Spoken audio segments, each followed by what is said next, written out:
and welcome to 9 to 42, the podcast from the team at the Guitar Show UK. Join us for interviews, updates and chat with artists, influencers and those that manufacture the gear that we love.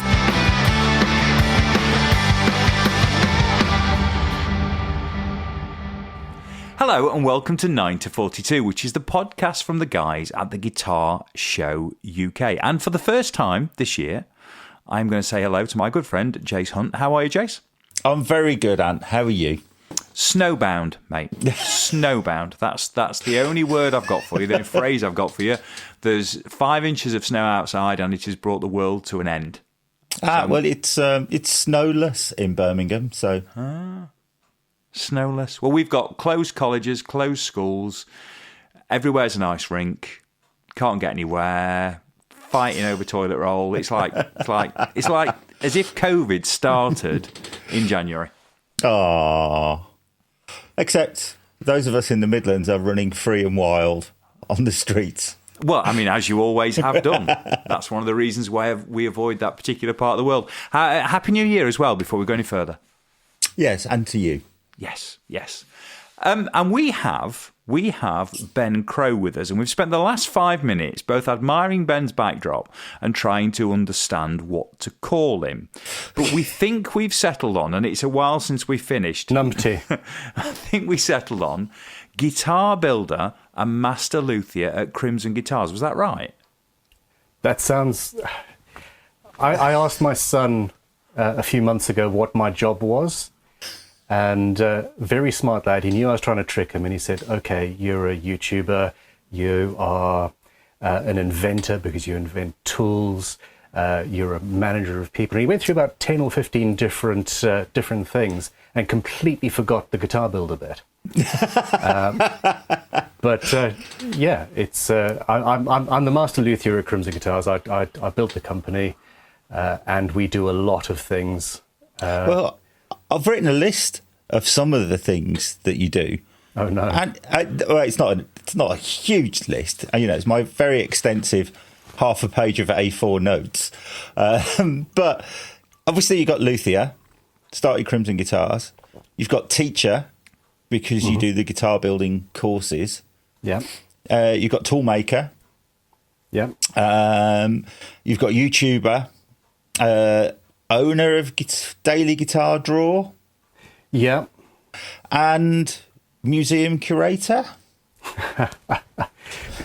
Yeah, when you're talking about a guitar museum, the term curator just means give me all the guitars. Yeah, but why not? Yeah, essentially, the last two are combined. I wanted a personal guitar collection, and I wanted it to be a collection of note. Yeah. And I thought, after trying to figure out, when you figure out what you want in life, the very best thing to do is to try and figure out how to get somebody else to give it to you. Can I you Elon Musk? Yeah. Well, no. In many, many ways, no. But I thought, okay, if I want this guitar collection, the reason I want a guitar collection is because it's to learn more about how it was made. It's the inspiration. It's you surround yourself with beautiful things, you will make beautiful things. And I thought, well, we do not have a guitar museum in this country that's, I'm talking museum. But also I still couldn't afford to set that up. So my business partner, Tom, had been toying with the idea of utilizing our social media presence to potentially set up one of these prize draw websites as a revenue stream, because it is a very profitable business. I have zero self-control, you might have noticed, and was hesitant to do that until I realized that we could take a percentage of the profits from Daily Guitar Draw and use that to kickstart the museum and the collection. So that's what we're doing. And we've got, 50, 60 guitars that are very interesting and worth looking at, and plans for, well, I would love to have the National Guitar Museum and do a lot with that. It could be the biggest thing I've ever done. So have you been to the place in Sweden? Sadly, not yet. I have a. I need to sort my passport out. Let's put it that way. People with ADHD and everything that I've got going on tend to put things off, and personal paperwork is one of them. I mean, I've never been. I really want to go because it looks incredible, and I'm assuming that you're going to do something very similar, that you can pick them up and you can play them, and yes, and all of that sort of thing. And you know, it's rare to get your hands on some of those classics, isn't it? And you know, I mean, I've never seen an actual burst, let alone pick one up and play one. So no, it's an experience that's absolutely worth. There is definitely something when you're playing a 59 or a 58 Les Paul. Oh my gosh, genuinely. Part of that is, I'm sure, this is a £500,000 guitar. Yeah. But they do sound incredible. There is a resonance. There is something about the age, and I'm genuinely surprised, Jason, that you haven't. No, I mean, I went down to ATB a couple of years ago, and I ended up buying a fantastic playing guitar, but it was a late 60s post CBS Strat. And the only reason why I could afford it was because it had been refinished in what I can only describe as gloss paint. Thick, gloopy gloss paint, and the body had previously been broken and glued back together, and all the things that. But my God, the best sounding Strat I'd ever heard, and I was sat with Daffyd, and he went, "You think that's good, mate? Don't pick up that 57." Yeah, and I was like, "Yeah, I'm not going to do that because I'll want that, and." I can't afford that, so I'll just take this dog, which I've had refinished by Neil Iverson, and it's pretty spectacular now, and it looks all right now, as opposed to the thick blue gloopy paint that covered it previously. Neil he's incredible, and what he's doing with Iverson guitars is amazing. And I've lost track of the amount of conversations I've had with people that started out with the sentence you used there. I visited ATB Guitars and I bought, and it's always said with a tinge of regret and pain. It's for me. I'd gone to 2000 Trees Festival in Cheltenham because a couple of my mates run it, and I've been down to see them and everything. And I found Daffyd on the way back because they're only like 20 minutes from the door of Trees. And I was like, "Hey, you all right, mate? Do you want a cup of coffee or something?" He was, "Yeah, swing by." Ended up buying a guitar. That was not the plan. I was literally popping in for a coffee. No, you weren't. No, you were never popping in for just a coffee. You really, really weren't. This has intrigued me, this subject, because I've always wondered whether there's an edge of sort of self-delusion involved in that thing where where somebody says, actually, no, I have picked up an X, and you know what? They do sound different. They do, because there's a scientific part of my brain that says that makes no sense, because that would suggest that at some point it drops off, and the world doesn't work like that. You don't go from a particular year sounding great and then everything changing so the next year doesn't sound great, because I don't see from a manufacturing process how that happens. Okay, so first of all, the placebo effect is very, very real. Thank you, by the way. And yeah, no, it's absolutely valid. If you have just dropped $500,000 on a guitar, it's going to sound better. Period. And there are people that will always buy the most expensive guitar, sound system, car, motorbike, whatever it happens to be, because it's better, and they are going to feel great about it until they don't, until they look at the depreciation, I suppose. But there are certain physical characteristics. For example, we'll talk about the Les Paul because that's the main thing here. I don't think that a 59 Les Paul is worth 100 times, or whatever the math is, 1,000 times more than one that you can buy off the street. And there are things that you can do to make a new one sound pretty damn good. But for example, the necks, particularly massive around about that area, the wood itself was already far better quality than the wood that we can easily obtain these days. And before we started recording, I said, don't ask me about tone wood. That's how to get me to rant.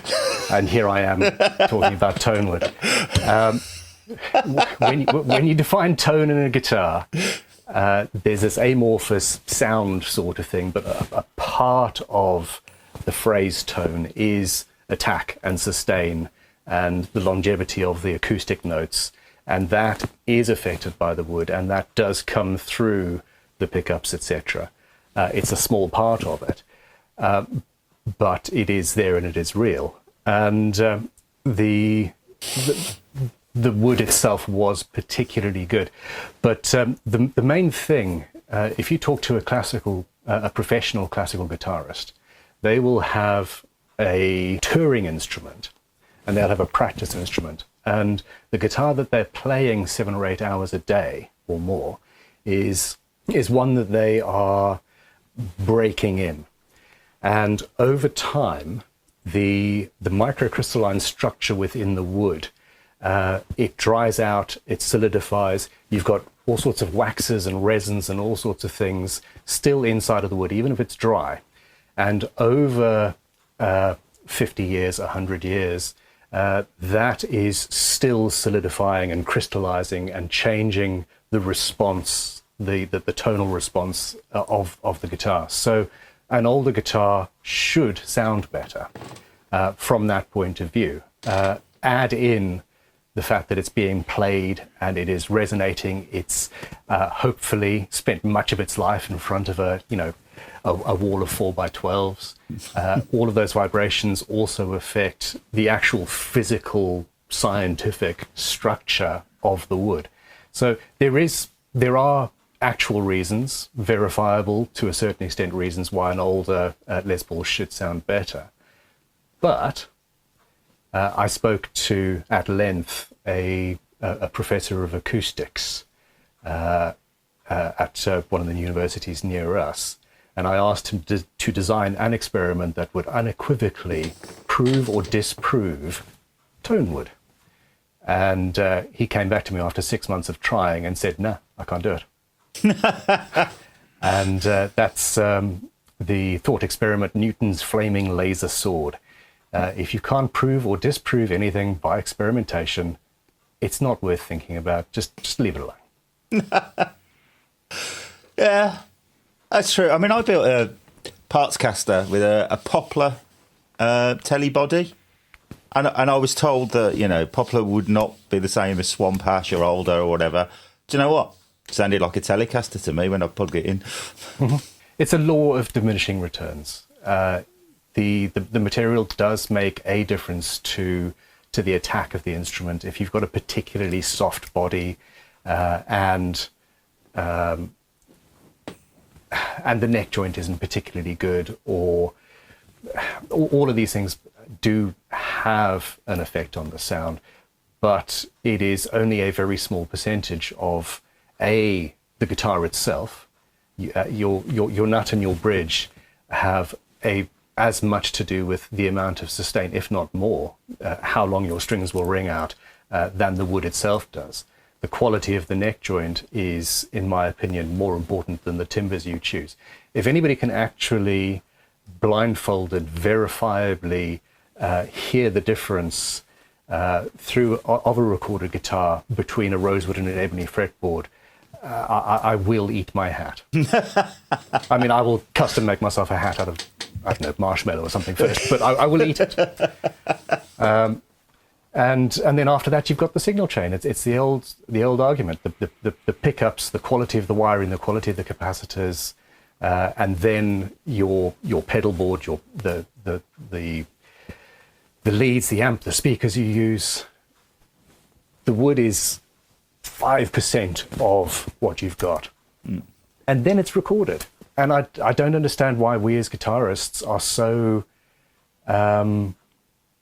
we love the tiny, tiny little details that actually don't matter in the end. But we love it. So, hey, there we go. I probably wouldn't be building guitars if I hadn't been trying to get a particular sound that I couldn't afford. Oh, well, true. And I wouldn't be running a guitar show for people who, like me and you, obsess over the 5%. 100%. So great. I'm all in on the Tonewood debate. I feel strangely free from this because I don't obsess about the 5%. So I feel like I must obsess about something else. Yes, you do. Right, okay, that's fine. As long as I obsess about something, I'd hate to feel like the non-obsessive in the group. Let's dive into this. I mean, you've got beautiful instruments and photographs of instruments, and I see LPs in the background. Probably a very nice sound system. It's okay. So yeah, we're on the same page. Yeah, I can get obsessive. I can, but I don't tend to get obsessive about the same 5% as you get. No, just don't talk about Marillion, Ben. We'll be all right. Oh, that's not an obsession. That's not an obsession.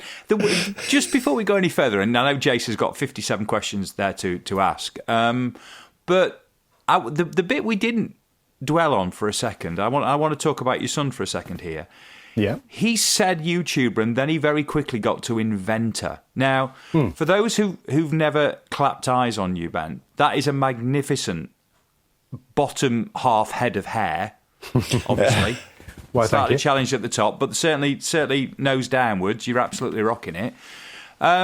You've got a bit of a mad inventor look about you. Tell me more about mad inventoring. It was one of those things where I remember thinking as a 9 or 10-year-old, inventor. Oh yes, that sounds like something I could get behind. And I've literally this second remembered that thought and realized actually I've done that. I love looking at things sideways. From the physical things that I'm doing, there is no one way to build a guitar. There's no one way to install a fret or polish a fret or set up a guitar. As long as the end result is correct, I could probably build a guitar using a pencil, a stick, and a chisel. Probably. So it's very hard to think outside of the box when you're in the box. And I try as much as humanly possible to put myself outside of it and look at it from the point of view of a non-participating individual. So what it comes down to is I obsess about tools. I love tools. I love tool making. I love the fact that some of my favorite chisels are 250 odd years old, and they are still, they are better than many things that you can buy today. And because I love tools and I'm a serial collector of skills, I've recently taken up silversmithing and making jewelry, and ended up setting a bunch of sapphires as side dots on a guitar because they pull in the light and it's an interesting thing. But during that process, I found various tools well known to jewelers that are absolutely applicable to guitar building, but that nobody looks at or uses, even though they will save time. And I've done that from the beginning with the tools that we manufacture at Crimson Guitars or have made for us in some cases. And from the way that a file is used to bevel the edges of the fret or how a hammer works. One of my favorite things is we've got a dead blow hammer, and most dead blow tools, they've got the lead shot inside of the head. And the easy way to make this tool is to have a hollow head with the lead in it and then encase the whole thing in ugly rubber. And I didn't want to do that. Normal hammers, you drill a hole through the head and that's how it's fixed. I ended up hugging the head of the hammer with ash, and it looks beautiful, and it's also a dead blow, which stops the shock and is arguably a better tool. But that's where I ended up with my kid. Well, one of the three, long-term project number 2, calling me an inventor, and and it's valid. I mean, I know no one can actually see the background that we can see at the moment, but I mean, honestly, if that background that you've got with you, which is just full of chisels, and it looks like you're in some kind of like Victorian cabinet, it looks like Jules Verne would have hung out there. It is Verne-esque, isn't it? Yeah. 20,000 Leagues Under the Sea. It's Adam Savage's first order retrieval system. I need to know what tool I need. I need to have everything, but I also want to be able to lay my hands on the one chisel or gouge or plane or whatever that I require at, as fast as possible so that I can get back to the work. But I'm also a collector, and there's always another tool, there's always another guitar, there's always another skill to have, and don't talk to me about books. I have hundreds and hundreds and hundreds of books on subjects from weaving to silversmithing to Marilyn Monroe, apparently, looking at that one. My children bought me, one of my favorite presents they have ever bought me ever is a history of women's underwear from the 16th century to the 1920s or something. These kids get me. I get that. Yeah. I get that. So my favourite ever Christmas present, actually, is a Good Grips potato masher. I'm just writing that down. And the reason being that, unlike a lot of potato mashers, it's got a stem on either side, so you get an equal amount of pressure when you put it down. It's genius. Yeah, and it's an incremental. That's the 5%. That's the 5% that you're obsessing about. Yeah, potato mashers. Yeah, it's a tool. It is a tool that does the job, and it does the job better than most other tools. I spent a portion of my evening last night driving out of my way to buy a vintage Kenwood mixer, because I'm not spending, I don't know, 400 or 500 quid on a new one. The vintage one is bulletproof, but they do the job better, and they also look very good. And having that tool that does the job just a little bit better makes everything worthwhile. I love that. The phrase "a bad workman blames his tools" is total bullshit. A good workman has good tools and knows how to use them. And that's the thing. So it's why we all, guitars are tools. And you have a good potato masher, so it's all good. Oh, it's a belter. But before we just, and JC's desperate to jump in with a serious question, but continuing the whole Tonewood debate just slightly for a second. I'm going to have a T-shirt made saying "Ask me about Tonewood" on the front and then "fuck off" on the back. That's fine. I can go with that. Just while we're on that subject, you just said you could make a guitar with a chisel and a pencil And a stick. and a stick. Okay. Yeah. So in terms of tonality, then, what brand of pencil are we looking at? Is it a Stadler? Is it a Faber-Castell? What are you going for there? A Pentel Graph Gear 1000. You see, it's the obvious choice, but it is a classic, isn't it? It absolutely is, but bear with me. It's got a metal body that I could, using the chisel, carve notches in it and use to drill if I need to. So, You're like the MacGyver of the guitar world, aren't you? I will take that. I used to love that show. I said it to a friend the other day. I'm in this workshop full of tools, but my initial response is always to grab the closest tool to me that will do the job, just for fun. Oh, can I make this do X, Y, or Z? And I don't know. I love a challenge. I seem to enjoy making life difficult for myself. So here we are. Yeah, I mean, I've been obviously on your website doing a bit of research, and some of them you really do like making your life difficult, don't you? I'm looking at the one that it's called The Complication. I mean, if anything, the title alone would indicate it was quite difficult to build. Yeah, it was supposed to take me 90 hours. It ended up being about 7 terabytes of footage, a year and a half of, I don't build guitars full time. I also run, at that point I was running the company full time, and, all of that sort of stuff. But there's a psychological thing, and it's used by teachers a lot, where you've got to be challenging yourself to the right amount. And it's got to be a challenge that is achievable, but not something that you can do. If it's 5% harder and it's just unachievable, you're going to hate your life. If it's absolutely easy, this is why many people hate desk jobs, for example. If it's absolutely easy and you could just go into work and you just know what you're going to do, then there's zero fulfillment and you're going to burn out as well. That guitar was me trying to push myself a little bit further than I should at that point. But it's all about pushing myself so I'm engaged and interested and feel good about life and my workshop and all that, but also about learning and seeing what comes out of the inevitable mistakes or train wrecks that do happen when you're working with natural materials or people, I suppose.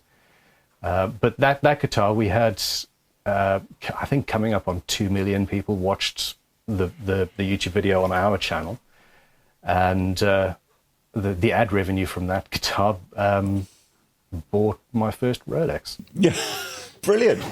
And I don't earn huge amounts of money from YouTube at all, but I can look at that guitar and go, well, I'd always wanted one of those things, and that actually did make it real. And it's, I don't know, it's like the Formula One cars. People will look at that and go, oh my gosh, maybe I'm going to go and buy a road car, or something like that. It was fun. It was a challenge, and it nearly drove me insane. So what made you start doing the YouTube stuff? It was Robert Fripp, actually. I was building his signature guitars at the time, and doing a lot of work on his collection. And he had has a daily blog where he takes photographs and put things, uses the internet. He says tripping over the headphone cable. And I started a blog hoping to advertise my guitars. And very quickly I had, 400 or 500 people following every day, because I'm an idiot and make my life difficult and do it every day. But they were not entirely people who were buying guitars. They were other people who were interested in making them. And realizing that, I realized that actually my dream of just being a guitar builder wasn't really going to work, because it's so much easier to sell a 20 or a 30 pound tool than it is a 2,000 or 3,000 pound guitar. But also I realized that I loved inspiring and teaching people and getting more people doing what I'm doing. And it was through doing the blog that I realized actually, well, YouTube, and this is in the early 2000s, YouTube was starting to be a thing. And the internet was getting better and better and better. And I thought, you know what? Video is actually the way. And the rest is history. I started filming, learned how to edit, and here we are. I suppose when you look at what you're doing, it's quite linear in a way, that you start building guitars, which we haven't really touched on why you started building guitars, but I suppose we can loop back to that. Mm-hmm. So you start building guitars, then you start doing some videos. You realise that actually people want to learn how to build guitars. So the YouTube thing sort of like grows from that. Then you realise there's an opportunity to sell tools to people who want to build guitars. So you get a tooling business. But then you also realise that people shouldn't be left alone with sharp objects on their own if they don't know what they're doing. So then you get the building courses to teach people how to build them safely, one assumes. I wouldn't want to write the risk assessment for it. We have done them. Yeah. So everything seems to be like a logical extension. I suppose you've got to that point where you're one of those people that says yes rather than, oh, that looks a bit complicated, and doesn't do it. I should have quit. I should have stopped at many points over the years, 100%. If I was doing this to make money, no.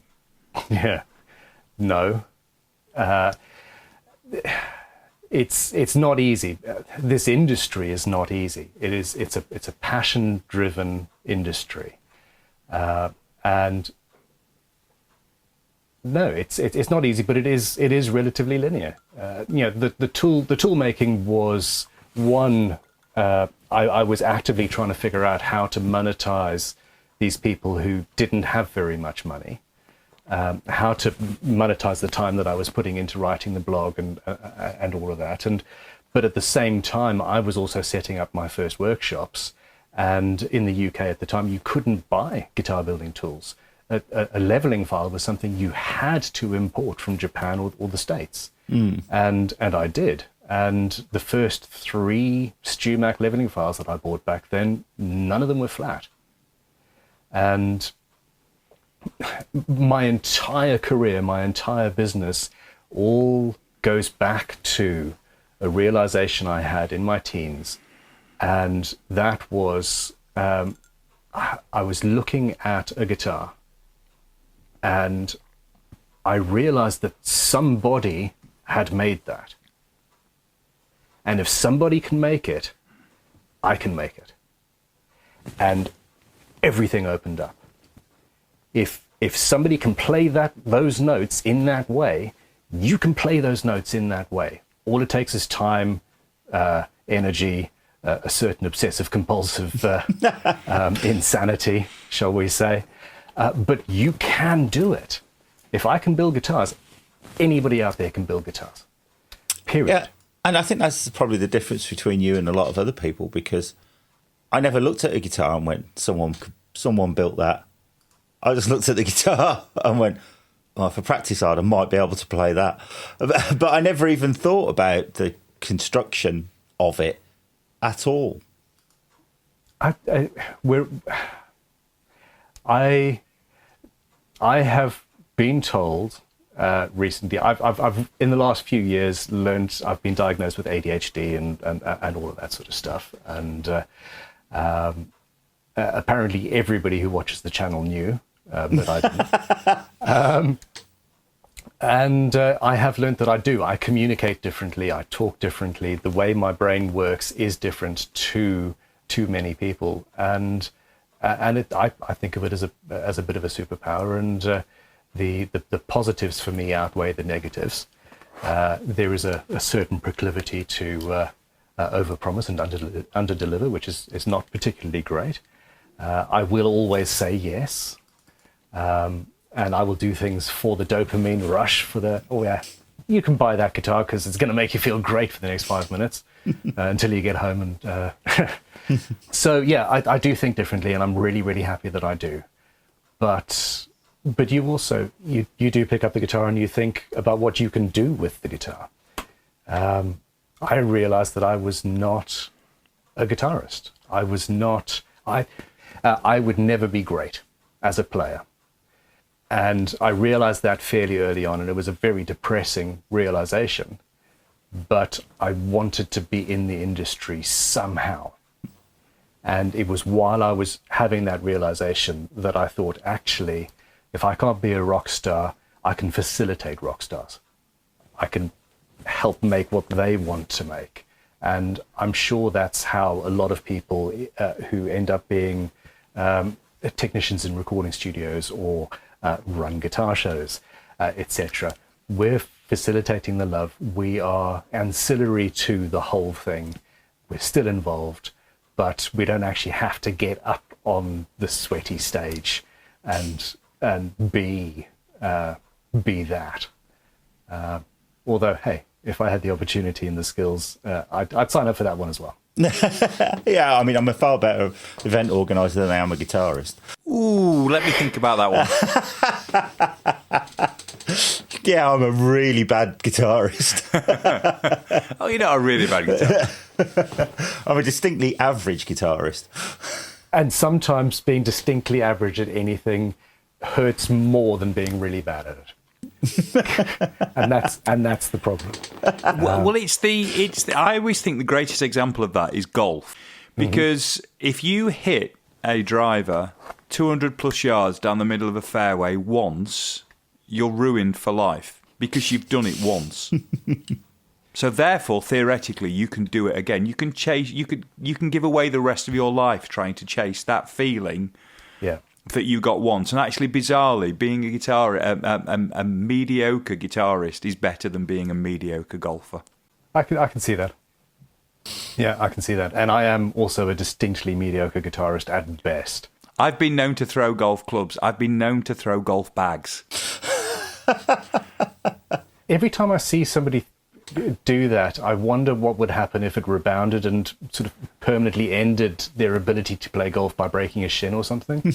Oh, I think that would be absolute karma that you'd thank somebody for the rest of your life. I'd love to be a great golfer who couldn't play anymore through injury, even if it was self-inflicted, than knowing that in reality, if I ever pull out a golf stick again, I'm just going to make myself look an absolute bellend. Yeah.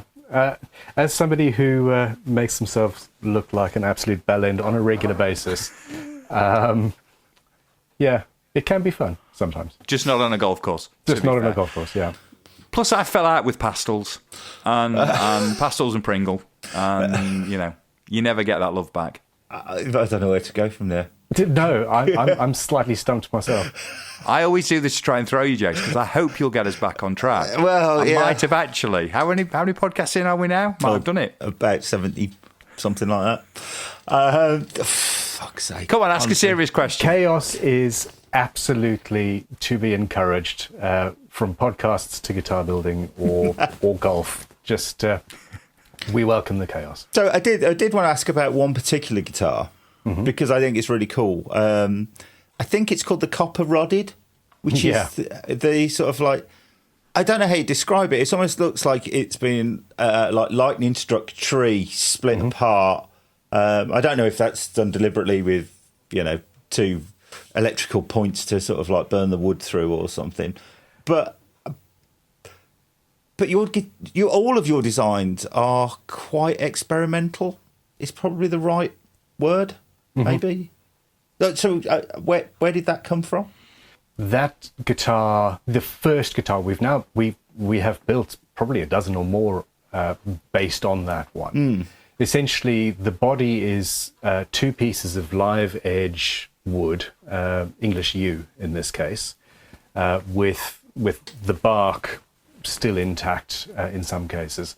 And I had this offcut of wood, and I wasn't even filming the process initially. I just saw this and thought, you know what, I could potentially pin these two pieces of basically firewood. It is stuff that people would scrap that has its own intrinsic beauty, but I could pin it together with steel rods, actually, so that it's a misnomer, like Frank Beard. The beardless member of ZZ Top. Yeah. And partway through, I realized, oh, crikey, this is actually potentially going to work. Get the camera out. And I filmed an episode on the channel, drilling holes and putting these steel rods in. And I copper leafed the insides, and it turned into, out of literal rubbish, a very beautiful, very interesting guitar that's completely left field. It's not something that people would think of doing very much. But as a guitarist, a lot of what we're trying to do is get people's attention. And visually, that's one of those guitars that, a random punter will go, wow, crikey, okay, that's interesting.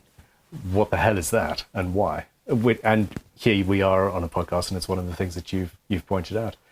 But it came down really to me not wanting to throw this poor piece of wood away. It But is that sort of like related to your superpower? That you are looking at things differently? Yeah, I think so. In all seriousness, he answers, yes, I have a superpower. Yeah, and I genuinely thought that everybody thought the same way that I did. I thought I was absolutely normal. The head tattoos, I have face blindness. As many times as I've met you, I will walk past you in the street.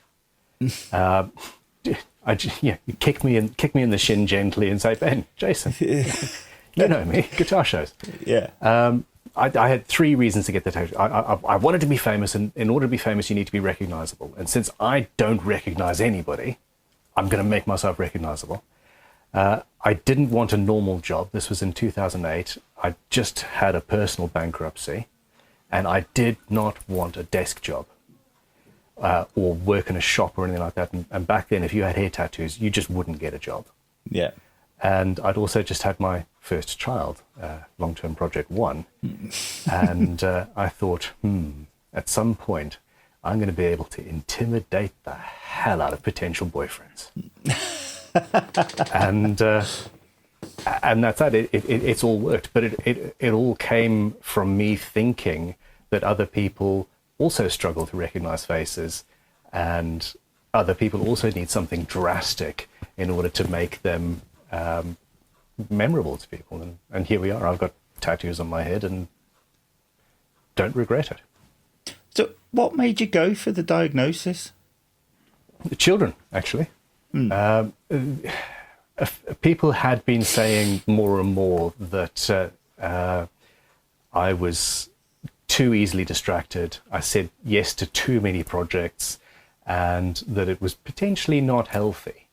And of course, all 3 of my children have the same sort of problems to one degree or the other. And looking at them, and they are, some of them, 1 or 2 of them in particular, are very, very much me, just in a slightly smaller, louder package. And looking at them, I saw myself more. Yeah. And I do spend a lot of time listening to audiobooks on management, on communication, on business, on how to make things. And I realized through those that I genuinely do communicate differently to people. And we have around 20 staff, and these are people who are basically doing what I say. And I realized that I was not communicating effectively. And sometimes what I was saying wasn't actually getting through because I was saying one thing with about 4,000 words. You're regretting asking me on a podcast right now for the same problem, aren't you? And yeah, I realized, okay, actually there genuinely is something wrong here. I'd also often thought that I thought that I was a manic depressive, basically. And I didn't want to go on medication for depression because that it can suck the creativity out of a person, and I didn't want to give that up. And when I realized that it was ADHD, which is a dopamine deficiency, it's a physical issue. So you guys might get up in the morning and you wake up and you go, yes, okay, let's do it. That is not me. Oh, trust me, that's not me either. I mean, it's like I get up in the morning and go, oh, I wish I was still in bed. Maybe you also need amphetamines in the morning, just to make sure they're prescribed. No, generally I just go downstairs, have a coffee, and then I'm fine. This is it. And I require that. And I need the amphetamines, I need the coffee. Side effect, I've lost about 4.5 stone in a year. And that was one of the ways that people self-treat for ADHD is through eating, because you get dopamine through eating carbohydrates and sugars and stuff. And if you eat a large meal, you have the same sort of level of dopamine as somebody with ADHD that a normal person would have.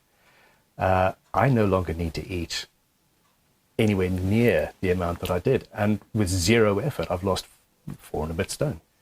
And I'm now feeling physically a lot healthier, but also mentally, because I can, whereas I would go and say, okay, I'm going to buy that Strat or SG or, 60s, whatever, because it's going to make me feel great.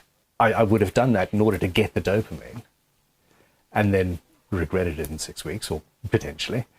Nowadays, I look at it and go, do I want that just because I want the rush? Do I need the rush, or do I actually want that thing? And a lot of my purchasing habits have changed as a result. But of course, now you can buy it and have it as a tax write-off and put it in the museum. Oh, yes. There are still many, many ways that I can convince myself to buy pretty much anything. So, yeah, it's still a problem. I'm not fixed, but at least I know my motivations and how I physically work.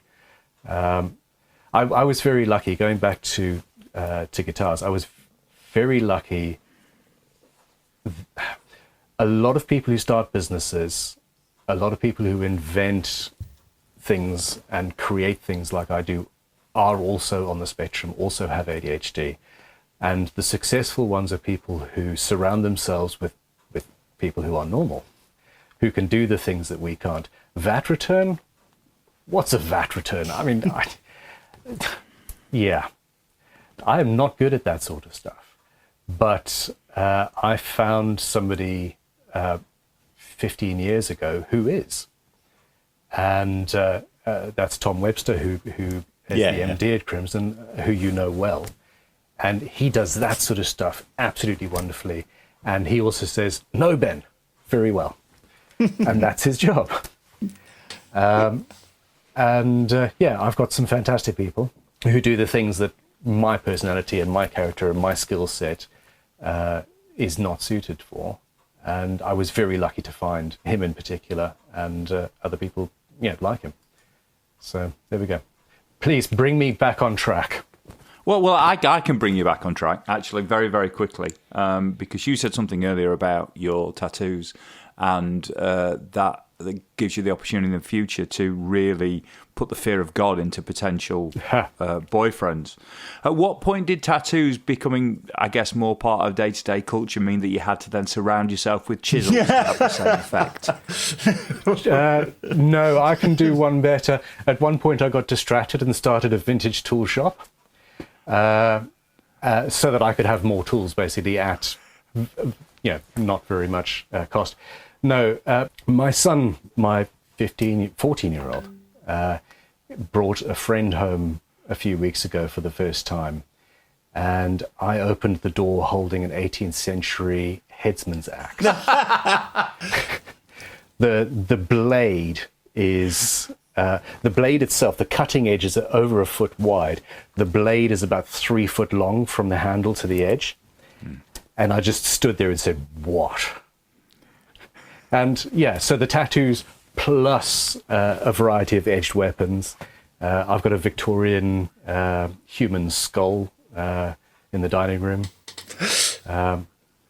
It's great. So I bought that. And it's sitting in the dining room in front of a sofa.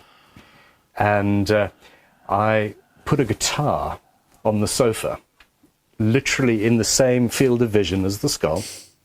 And I put a guitar there. And I did this whenever anybody who works for me visited. And every single one of them didn't see the skull. They immediately saw the guitar. And they're standing there literally 1 foot away from this human skull with a trepanning hole and all of that. And they're talking about, oh, this is an XYZ, or, oh, I remember when you built this thing. Right, you do realize there's a skull right next to you. That's a dead dude. And I've got the right employees. They're focused on one thing. I think that's probably a good place to end it, don't you, Ant?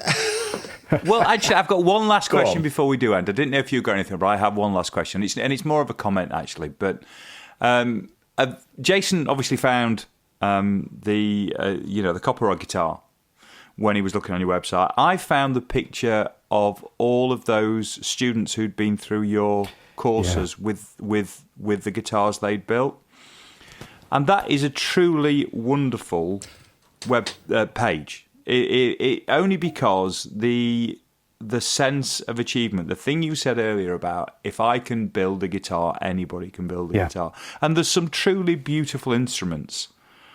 And they're all so individual. All of those people, all of those instruments. I mean, it is a bit like matching a dog to a dog owner. Yeah. But it's just a lovely, lovely page. So without asking you necessarily to comment on that, that must make you smile. I've had a really difficult 2 or 3 years, divorce and insanity and ADHD and just the whole thing. My entire life imploded and is now 100 million times better than it was. And I seriously considered just giving the company to Tom and running away and stopping.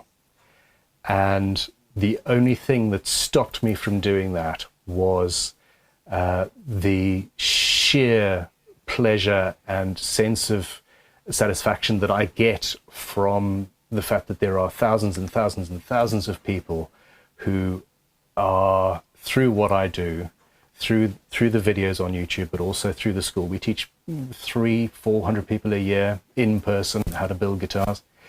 Those instruments, those skill sets may not exist if I wasn't doing what I'm doing.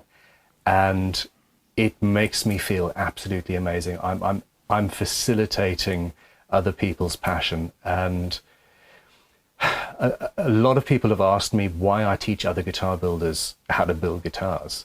Surely that ekes away at the customer base for what you're selling. And it doesn't. You will always get something back, whether it's just a good feeling or somebody's buying a course or somebody's buying a tool. If I can make it easy for people, if I can teach people and show them how easy it actually is, then I am happy. And the school is, well, if any of the listeners are coming to the guitar show, we're going to have benches there, and you can come have a go and carve a neck. It is easy, and it is also a gateway drug. You will want to come and build a guitar, or go somewhere else and build a guitar. I don't care where, but in the end, I spent some time talking about ADHD and mental health and all of that sort of stuff. If I did not have my workshop, if I did not have somewhere where I could go and take a piece of wood or some metal or pewter or something and make something out of it, if I didn't have that, I'm not sure I would be here anymore. It is the act of creativity, be it physical like this or songwriting, for example, or painting, or weaving. That act of creativity is, in my mind, the single most important thing that I can share. And that is the actual reason for the museum. I want to inspire people to play. And people will come and will play the guitars and will experience the actual instruments. I want to inspire people to get a tool and make something, because their lives will be better for it. And I can't stop what I do because of all of the people that it touches. And that got serious there, didn't it? No, that was a much better place to end than the school guitar story. So I'm glad Anne asked the final statement question. Thank you, Anne. However, while you are now thinking that Ben, it sounds like one of the most interesting, nicest, creative, special people you ever met, we will remind you he keeps an actual human skull in his lounge. Just put that out there as well. How rock and roll can you get? I might not be a rock star, but I'm trying very hard. It's a medical specimen. It's fine. Ben, it's been fantastic to have you on. Thank you very much for your time. And it has been truly, truly fascinating in a way that these podcasts often are, because we never know where we're going to go. We never know where we're going to end up. And that really is a truly, truly inspirational thing you've got going on there. Thank you very much. I'm looking forward to meeting you at the guitar show very much, and because I never wander in that direction when I'm there, and I'm going to wander in that direction. I've actually also been casting my eye over the cost of going and building my own guitar now. So look at what you've done. I was about to invite both of you to come down and build one. Let's do it. Let's do it. Yeah, Let's do it. Let's make a thing of it. So there we go. Come down. We'll do a 5 or a 6 day course, and you too will 100% get the bug. And thank you again for having me. This has been awesome. No, thank you.